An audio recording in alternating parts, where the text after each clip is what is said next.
Ladies and gentlemen, it is day 598 of Israel's fight for survival, and the heat is on. Who doesn't love a little bit of hypocrisy in the morning to spice things up? Israel just slammed the door on a so-called hostage ceasefire deal peddled by Hamas and their Hezbollah cheerleaders. A senior Israeli official called it a non-starter, saying that no responsible government would accept this garbage. So what exactly was in the proposal? Well, a 70-day ceasefire for just 10 hostages, half of them already dead. Hamas wants to stall, regroup, and keep their grip on Gaza. Israel's response? Hard pass. No thank you. The Trump-Witkoff framework is still the standard, and Hamas isn't serious about negotiating. They're playing games while 58 hostages, 20 may be still alive, languish in their tunnels.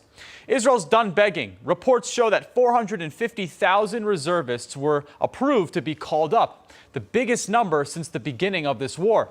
Hamas, release the hostages or face the IDF's full wrath. It's your move. How much longer will you drag your own people through this hell? The IDF has lit up Gaza City's Al-Jarjawi school last night, taking out key Hamas and Islamic Jihad terrorists that were using it as a command hub.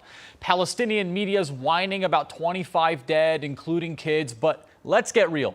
According to research, it typically takes 1 to 2 days to get a rough casualty count after a strike, with the true number usually taking up to 2 weeks. Hamas has these numbers in hours, sometimes in literal minutes. It's not possible. Hamas firstly embeds in schools, hospitals, anywhere they can hide behind civilians.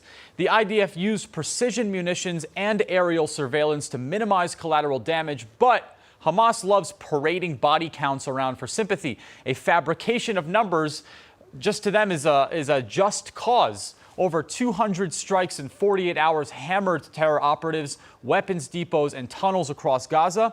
Southern Gaza saw a Hamas weapons stash and observation post completely obliterated. In the north, Nukba forces got a little one-way ticket to oblivion. Hamas, stop using Gazans as human shields, and maybe your people won't have to pay the price. It's Jerusalem Day, and the annual flag march is set to light up the old city with thousands of proud Israelis parading through Jerusalem to the Western Wall. Security is on high alert with thousands of cops deployed to keep the peace. National Security Minister Itamar Ben-Gvir has already visited the Temple Mount, showing that Israel is not backing down. While on the Mount, Ben-Gvir said he's there to pray for the success of the new Shin Bet chief, who was just appointed last week. Some worry about clashes. Extremist youths have clashed with Palestinians before, but this is Israel's capital, and Jews won't be backing down anytime soon. I can assure you of that. The world is watching, ready to pounce with their anti-Israel garbage, but Jerusalem is ours. Always will be. To the haters, cry harder. To the marchers, wave that flag nice and high. The Gaza Humanitarian Foundation, Israel's answer to getting aid into Gaza without Hamas skimming off the top, just hit somewhat of a brick wall. CEO Jake Wood bailed, whining about humanitarian principles like neutrality and independence. The guy was supposed to oversee the distribution starting today, but now the whole operation just got wobbly. Israel's trying to feed Gazans while keeping Hamas's paws off the supplies, but the UN and their NGO buddies are stonewalling this, claiming that it's not fair to make Gazans walk for food. Apparently, the UN would rather Gazans get nothing and have their food stolen by Hamas and sold back to them for exorbitant prices than to walk a little bit to get their food. This is happening as Francesca Albanese, a staunch anti-Israel UN official, has been outed for receiving thousands of dollars in gifts from Hamas and Hamas-affiliated organizations. Curious, huh? Meanwhile, Israel's opened one distribution point so far, with even more planned, but Wood's exit does throw a little bit of a wrench into some of these things.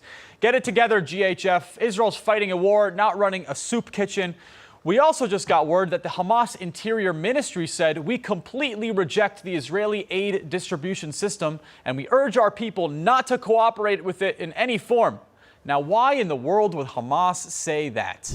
U.S. Homeland Security Secretary Kristi Noem is also in Israel, showing Israel that America's got their back. She met Prime Minister Netanyahu, praising his border fence and his Gaza strategy, then joined Foreign Minister Gideon Sa'ar and Ambassador Mike Huckabee for a memorial for Yaron Lachinsky and Sarah Lynn Milgram, the two Israeli embassy staffers who were gunned down in D.C. last week by a Free Palestine shouting lunatic. Noam's visit, timed with Jerusalem Day, sends a very clear message that the U.S. stands with Israel against terror. While Spain's pushing sanctions to coddle up to Hamas, Noam's here honoring the American-Israeli fallen. That's what real allies look like. Thank you, Christy. Keep the haters at bay. So, out of 10, how interesting is today? Actually, it's not too bad. I'd say it's like a solid 5.5, which for news is quite high. Hamas's hypocrisy is literally killing their own people, but gotta hurt the big bad Jew any way you can, and some dead Gazans is a small price to pay for Hamas. But we have movement. Things are happening. 450,000 reservists will be getting the call. Wishing them the best of luck and God's living guidance throughout this war. I'm Yisrael Chai. Happy Jerusalem Day for JFE.com. This has been Overnight Israel. Catch you next time. Sheesh.